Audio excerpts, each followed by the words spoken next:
Yang kita tuntut adalah kejahatan perang tentara Belanda terhadap rakyat Indonesia. Sejak tahun 1945 Sejak 45. sampai akhir 1949. Betul. Sampai penyerahan kedaulatan itu ya Pak. Betul, mereka. termasuk kejahatan Westerling 23 Januari tahun 50. Yang luar biasa itu kan Pak. Apa itu?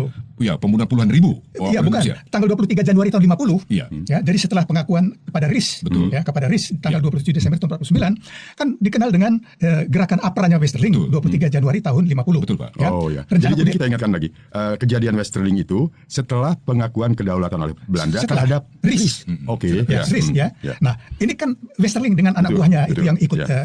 Ya. rencana kudeta, itu bagian dari tentara Belanda. Ya. Jadi bagian dari tentara kolonial. Harusnya menjadi tanggung jawab pemerintah Belanda dong. Betul. Tindakan militer mereka yang di luar batas itu kan Betul. Pak. Dari sudut pandang kita kan Pak. Betul, Ya? mereka desersi, tapi Mereka itu urusan desersi. Belanda. Iya. Ya. Tapi Westerling di Belanda tidak ditangkap, tidak dihukum. Karena, nah ini baru tahun 2009 terungkap. Bahwa rencana kudeta APRA Westerling itu konspirasi bukan idenya Westerling, bukan ide dari Sultan Hamid II, tetapi dari Pangeran Bernhard.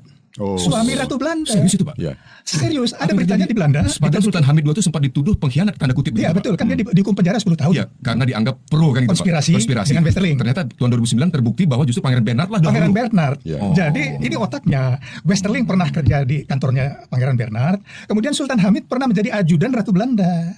Saat di Belanda dulu. Ya, sewaktu dia dengan pangkat Mayor Jenderal tituler. Oke. Ya, jadi akrab. Nah, jadi Pangeran Bernhard mempunyai keinginan menjadi Viceroy, Raja Muda, seperti Lord Mountbatten di India. Oh, itu ambisinya Pangeran Bernhard. Nah, sang ini, suami Ratu Juliana. ya, ini terungkap tahun November 2009 terbit buku di Belanda. Oke. Ya, itu. Jadi semua berita dari Belanda. Ya. Nah, jadi itu contoh-contoh. Jadi kita kembali ke semula bahwa rencana kudeta Westerling 23 Januari tahun 50. Betul. Setelah Belanda mengakui RIS, tapi RIS baru dibubarkan tanggal 16 Agustus tahun 50. Iya. Ya. Nah, berarti itu bagian dari tentara Belanda. Dan masih tanggung jawab Belanda. Dia di Belanda ditahan bulan April kalau nggak salah waktu itu, tetapi dibebaskan. Ya. Ya, jadi dari tidak di penjara. Konon katanya pada waktu itu dia mengancam kalau dia di penjara dia akan ungkap siapa dalangnya.